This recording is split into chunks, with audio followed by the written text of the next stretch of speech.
नमस्कार, मैं अर्चना सिंह, अधिवक्ता, समाज सेविका, अपने इस YouTube चैनल पर आप सभी का हार्दिक अभिनंदन करती हूँ। आज का हमारा विषय है, आज के काम को कल पर मत टालिए। मनुष्य में एक बुरी आदत है काम को टाल देने की। अपनी इसी आदत के कारण हम कभी कभी अपने बनते हुए कामों को बिगाड़ बैठते हैं, जिससे हमारी बड़ी भारी हानि हो जाती है और कभी कभी तो अपनी मंजिल पर पहुंचते पहुंचते रह जाते हैं। जो काम हमें आज करना है वह कल भी उतने ही महत्व के रहेंगे यह नहीं कहा जा सकता। परिस्थितियां क्षण क्षण बदलती रहती है और उनके अनुसार पिछड़े हुए कार्यों का कोई महत्व नहीं रह जाता।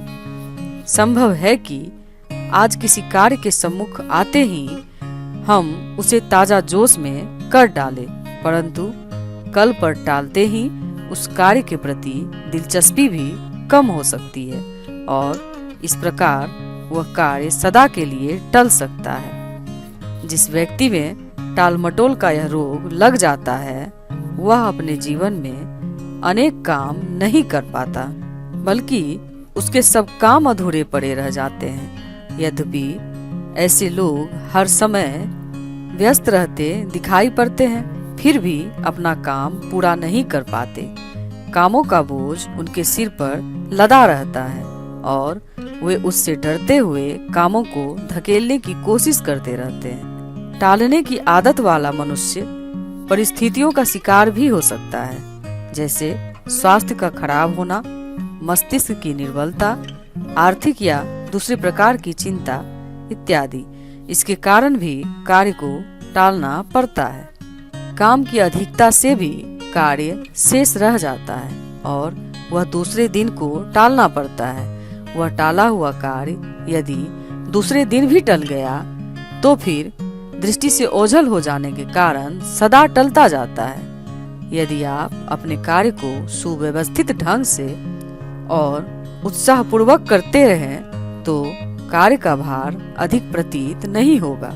उसमें आपकी दिलचस्पी बनी रहेगी और उसके न होने से होने वाली हानि भी कम ही होगी। काम का भार अधिक दिखाई पड़ने पर एक चिड़चिड़ापन उसके स्वभाव में आ जाता है, परंतु हाथों हाथ काम को पूरा करने में वैसी स्थिति कभी उत्पन्न नहीं होगी। जो व्यक्ति दूसरों का काम करने को आश्वासन दे देते हैं, वे यदि उनका काम करने में टाल मटोल करते हैं तो उनके प्रति किसी की श्रद्धा नहीं रहती। ऐसे व्यक्तियों पर कभी विश्वास नहीं किया जाता और जिस व्यक्ति का विश्वास उठा उसकी प्रतिष्ठा भी समाप्त हो जाती है। आपको अपनी टाल मटोल वाली आदत को बदलना चाहिए। आपके शरीर में स्फूर्ति और मन में ताजगी रहने पर ही ऐसा होना संभव है। अतः मानसिक दुर्बलता को जीतकर मैदान में जुट जाइए। आपको अपनी कार्य क्षमता बढ़ानी चाहिए। अपने मन के उत्साह को जगाकर दृढ़ता से कार्य में जुट जाइए और पूरी शक्ति लगाकर टाले हुए कार्य को शीघ्र ही समाप्त कीजिए। कठिन काम से निराश मत होइए। बड़े से बड़े काम भी मन लगाकर करने से शीघ्र संपन्न हो जाते हैं। आपके जो कार्य शेष पड़े हुए हैं उनकी एक सूची तैयार कीजिए।